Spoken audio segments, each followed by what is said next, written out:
దెబ్బతింటా నాకు సహాయం చేస్తానని చెప్పారా?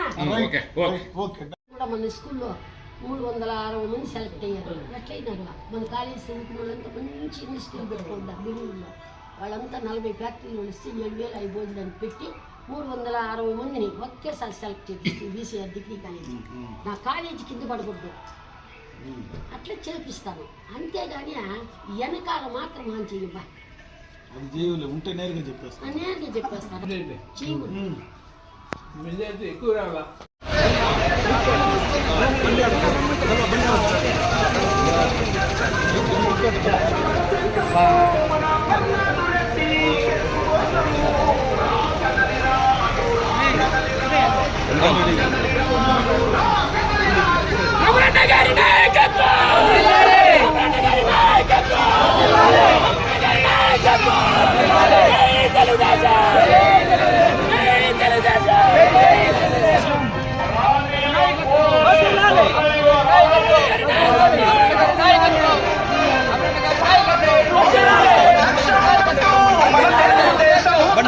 వారు కూడా పార్టీలో చేరడం జరిగింది. వారికి కూడా శుభాకాంక్షలు.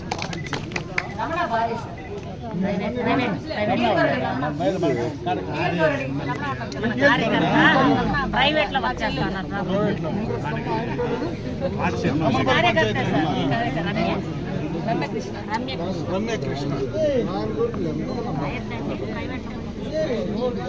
తెలుగుదేశం జై తెలుగుదేశం జై తెలుగుదేశం జై తెలుగుదేశం అమరన్న నాయకత్వం వర్ధిల్లాలి అమరన్న నాయకత్వం వర్ధిల్లాలి బాబు అమరన్న నాయకత్వం వర్ధిల్లాలి అమరన్న నాయకత్వం వర్ధిల్లాలి సైకిల్ గుర్తుకే అమరన్న నాయకత్వం వర్ధిల్లాలి అమరన్న నాయకత్వం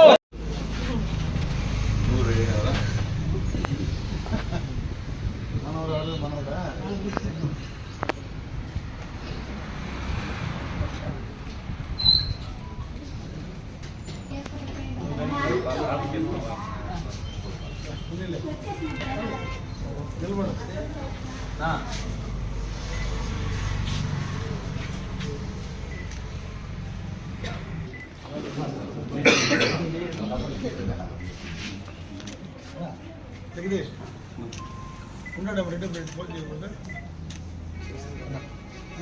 కాలనీలో కూడా ఫోన్ రెడ్డి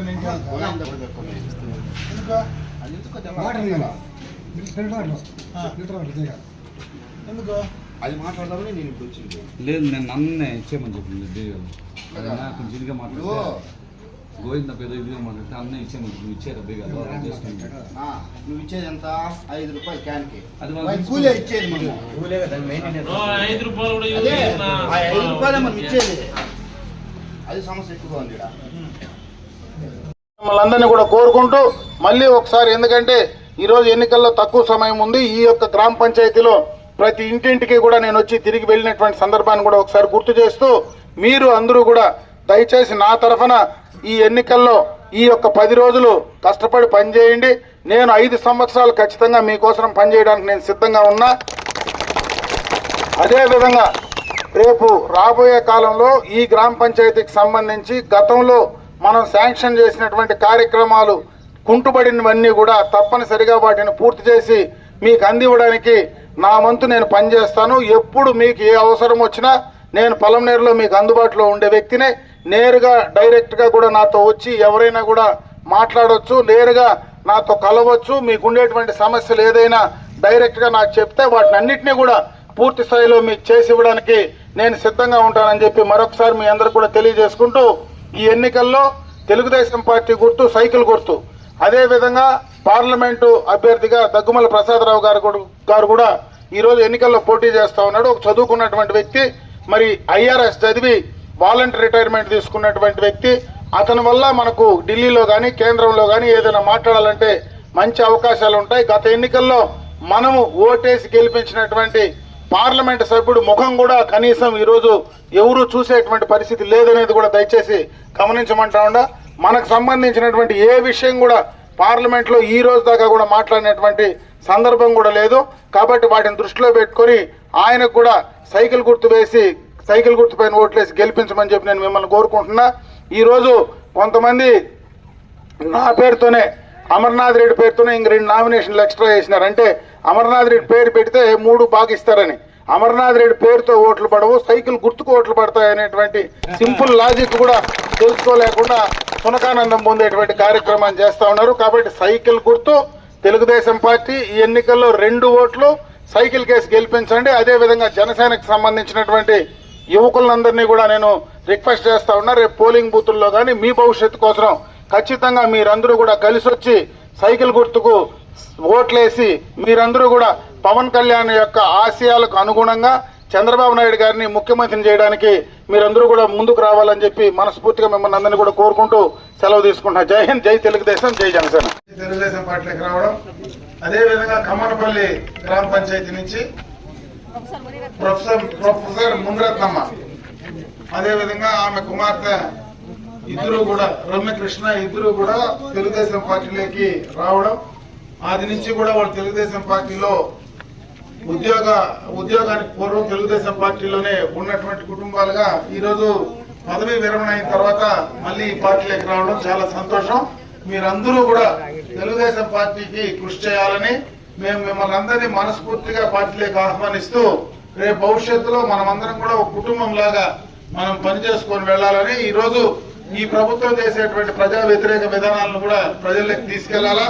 గత ఎన్నికలకు ముందు ఈ ప్రభుత్వం జగన్మోహన్ రెడ్డి ఏమైతే మాటలు చెప్పాడో, ఏవైతే చెప్పిన మాటలు తప్పి ఈరోజు విపరీతంగా ప్రజలపైన భారం వేశాడో వాటినన్నింటినీ కూడా ప్రజల్లోకి తీసుకెళ్లమని, అదే విధంగా చంద్రబాబు నాయుడు గారు అధికారంలోకి వచ్చిన తర్వాత ఏమేం చేయబోతున్నామనే దానిపైన ఒక సూపర్ 6 పథకాలు, దానిపైన మీకు ఇప్పటికే అవగాహన ఉంది. ఆ కార్యక్రమాలు కూడా ప్రజల్లోకి తీసుకెళ్ళండి. దాంట్లో ప్రధానమైంది రేపు ఎన్నికలైనటువంటి తర్వాత మొట్టమొదటగా పెన్షన్దారులు ఎవరైతే ఉన్నారో 3,000ది 4,000 పెన్షన్ చేయడం, ఈ 3 నెలలు కూడా కలిపి 7,000 రూపాయలకు అదే విధంగా మిగతా పెన్షన్దారులు ఇవ్వడం జరుగుతున్నా.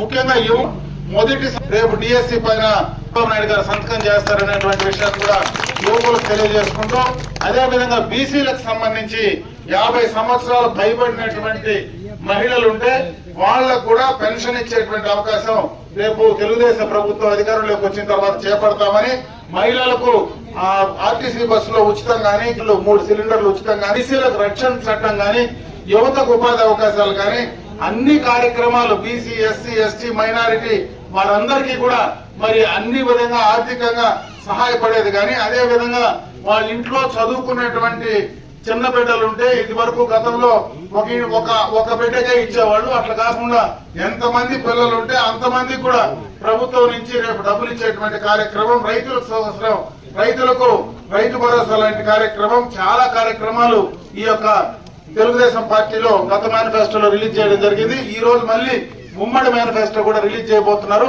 వీటినన్నింటినీ కూడా ప్రతి ఇంటికి వెళ్లి నిదానంగా వాళ్ళకు అర్థమయ్యేటట్టుగా తెలియజెప్పమని చెప్పి ఇక్కడ ఉన్నటువంటి తెలుగుదేశం పార్టీ కార్యకర్తలకు అదే విధంగా నాయకులకు తెలియజేసుకుంటూ, ఈ ఎన్నికల్లో ఉమ్మడి అభ్యర్థులుగా నేను శాసనసభకు, అదే విధంగా ప్రసాదరావు గారు పార్లమెంట్ కు పోటీ చేస్తున్నాం. మా ఇద్దరి గుర్తు సైకిల్ గుర్తు కాబట్టి మీరు సైకిల్ గుర్తుకు ఓట్లేయమని చెప్పి 2 ఓట్లు కూడా సైకిల్ గుర్తుకు వేసి మంచి మెజారిటీతో గెలిపించమని చెప్పి నేను ఈ సందర్భంగా మిమ్మల్ని అందరినీ కూడా కోరుకుంటూ,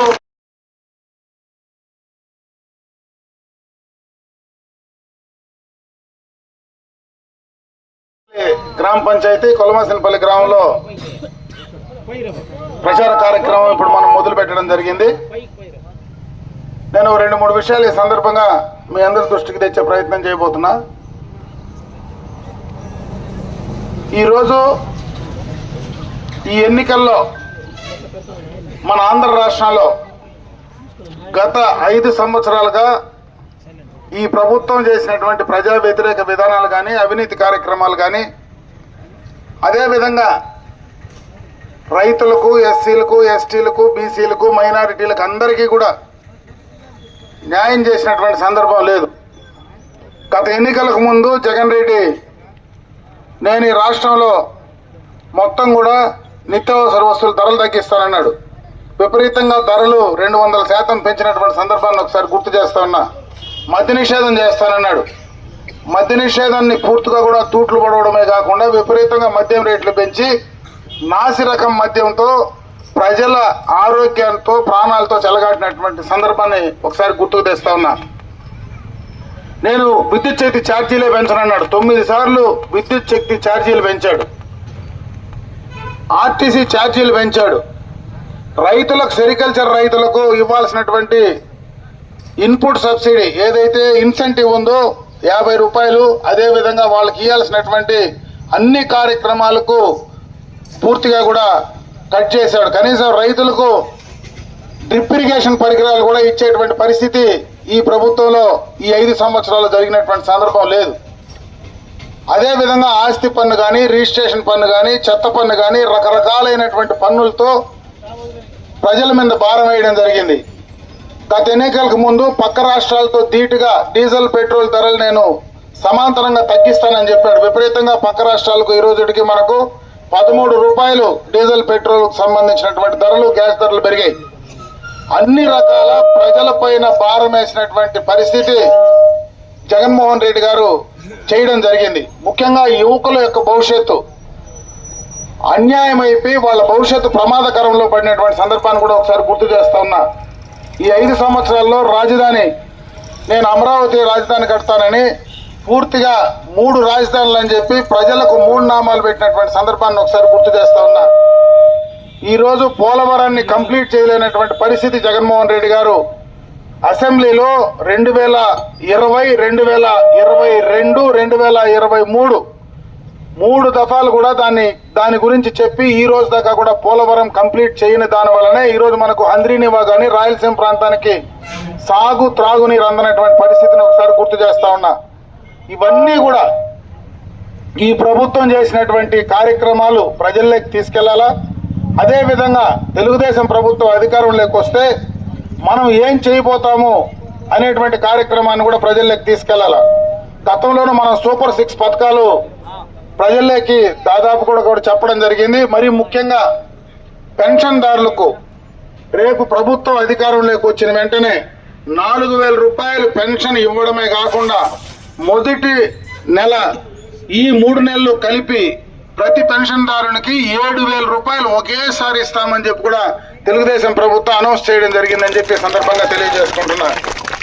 అదేవిధంగా మహిళలందరికీ కూడా ఆర్టీసీ బస్సుల్లో ఉచితంగానే, బీసీలకు రక్షణ చట్టం కానీ, 50 సంవత్సరాల దాటిన ప్రతి బీసీ మహిళకు పెన్షన్ సౌకర్యం కానీ, మరి ఇంట్లో చదువుకునేటువంటి పిల్లలు ఉంటే ఎంతమంది ఆ కుటుంబంలో ఉంటే అంతమందికి ఇవ్వడం కానీ, ఇటువంటి చాలా కార్యక్రమాలు రేపు తెలుగుదేశం ప్రభుత్వం అధికారంలోకి వచ్చిన తర్వాత చేయబోతామని చెప్పి మేనిఫెస్టో కూడా రిలీజ్ చేయడం జరిగింది. మరి ఈ రోజు కూడా ఉమ్మడి మేనిఫెస్టో 3 పార్టీలకు సంబంధించినటువంటి ఉమ్మడి మేనిఫెస్టో ఈ రోజు మళ్ళీ కూడా చంద్రబాబు నాయుడు గారు రిలీజ్ చేసేటువంటి కార్యక్రమాన్ని కూడా తీసుకోబోతున్నాడని చెప్పి సందర్భంగా కూడా తెలియజేసుకుంటున్నా. దీన్ని ప్రజల్లోకి తీసుకెళ్లి రేపు ఈ రాష్ట్రంలో సంక్షేమాన్ని అదేవిధంగా అభివృద్ధిని రెండూ కూడా చేసే కార్యక్రమాన్ని చేస్తామని చెప్పి కూడా తెలియజేసుకుంటున్నా. ఈ 5 సంవత్సరాల్లో నేను బటన్ నొక్కినానని చెప్పేటువంటి కార్యక్రమం తప్పించి ఎక్కడ కూడా అభివృద్ధి చేసేటువంటి పరిస్థితి ఈ ప్రభుత్వంలో లేదనేది దయచేసి అది కూడా మనం ప్రజల్లోకి తీసుకెళ్లాలని చెప్పి సందర్భంగా తెలియజేసుకుంటూ, ఈ రోజు ఈ ప్రభుత్వం పూర్తిగా కూడా మనం జనసేన పార్టీ కానీ అదేవిధంగా ఉమ్మడి పార్టీలు కలిపి ఈ రోజు మనం ఈ ప్రభుత్వంలో కలిసి పోటీ చేయబోతున్నాం. ఈ యొక్క ఎన్నికల్లో పోటీ చేయబోతా ఉన్నాం. పవన్ కళ్యాణ్ లాంటి ఒక నిజాయితీ కలిగినటువంటి వ్యక్తి కూడా ఈ రోజు తెలుగుదేశం పార్టీలో, చంద్రబాబు నాయుడు అయితేనే ఈ రాష్ట్రానికి ముఖ్యమంత్రిగా ఆయన ఉంటేనే భవిష్యత్తు ఉంటుంది. అదేవిధంగా యువకుల యొక్క భవిష్యత్తుకు చంద్రబాబు నాయుడు లాంటి విజన్ కలిగినటువంటి నాయకుడు ద్వారానే జరుగుతుందనేటువంటి విషయాన్ని కూడా ప్రజల్లోకి తీసుకెళ్లాలని చెప్పి తెలియజేసుకుంటూ, మరీ ముఖ్యంగా మైనారిటీల సంక్షేమానికి గతంలో కూడా మనం చెప్పడం జరిగింది. వాళ్ళు అన్నీ కూడా తప్పుడు ప్రచారాలు ఈరోజు వైఎస్ఆర్ కాంగ్రెస్ పార్టీ వాళ్ళు ప్రజల్లోకి తీసుకెళ్తా ఉన్నారు. వాళ్లకు 4% రిజర్వేషన్ తెలుగుదేశం ప్రభుత్వం ఖచ్చితంగా కొనసాగిస్తుంది. అదేవిధంగా రేపు అక్కడ ఏదైనా వాళ్ళకి నష్టం జరిగితే వాళ్ళకు సంబంధించి తెలుగుదేశం పార్టీ ఖర్చులతో కూడా దాన్ని కాపాడేటువంటి ప్రయత్నం రేపు చేయబోతా ఉందనేటువంటి విషయాన్ని మైనారిటీలకు కూడా తెలియజేసుకుంటూ, అదేవిధంగా బీసీ, ఎస్సీ, ఎస్టీలకు అందరికీ కూడా సమానంగా కూడా ఈరోజు ఈ ప్రభుత్వం అన్ని రకాలుగా కూడా కార్యక్రమాలు చేయబోతా ఉంది. రెడ్డి గారి నాయకత్వం, చంద్రబాబు నాయుడు గారి నాయకత్వం, పవన్ కళ్యాణ్ గారి నాయకత్వం. జై తెలుగుదేశం, జై తెలుగుదేశం, జై తెలుగుదేశం. మంత్రివర్యులు అమర్నాథ్ రెడ్డి గారిని మాట్లాడవలసిందిగా కోరుకుంటున్నాం.